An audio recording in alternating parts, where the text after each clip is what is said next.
আসলে আপনি যে পোস্টে লিখেছেন সেই পোস্টের সত্যতা যাচাই করার জন্য সেক্ষেত্রে আপনার ঠিক কার সাথে কথা হয়েছে সেটা কি আমাদেরকে জানানো যাবে? আপনারা হচ্ছে আমি তো ওখানে ক্যান্টনমেন্ট উল্লেখ করেছি, তো আপনারা কথা বলতে পারেন সেখানে।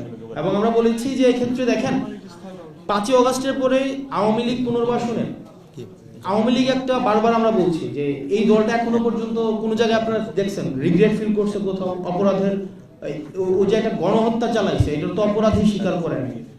তো আমরা আমাদের জায়গা থেকে স্পষ্ট করতে চাই আওয়ামী লীগের আগে বিচার নিশ্চিত করতে হবে, তাকে দল হিসাবে বিচার নিশ্চিত করতে হবে, অপরাধ স্বীকার করতে হবে, তারপর অন্য কোনো আলোচনা হইলে হইতে পারে। এর আগে কোনো ধরনের আলোচনা হইতে পারবে না, ইম্পসিবল, এটা অসম্ভব।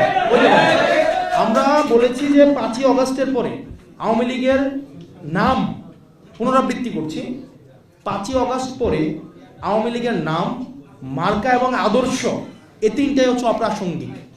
এখন এটাকে যদি মানে বিদেশি ষড়যন্ত্র অথবা দেশীয় কোনো ষড়যন্ত্র বা এজেন্সি থেকে কোনো ধরনের এখানে অপচেষ্টা চালানো হয়, সেক্ষেত্রে আমরা সাধারণ মানুষের কাছে কমিটেড, আমরা ছাত্র নাগরিকের কাছে কমিটেড, আমরা নির্যাতিত, নিপীড়িত, বঞ্চিত, গুম খুন হত্যা শিকার যারা গত দীর্ঘ 1.5 দশকের বেশি সময় ধরে হয়েছে, রাজনৈতিকভাবে নির্যাতিত যেই ক্রিয়াশীল রাজনৈতিক দলগুলো হয়েছে, আমরা তাদের কাছে কমিটেড।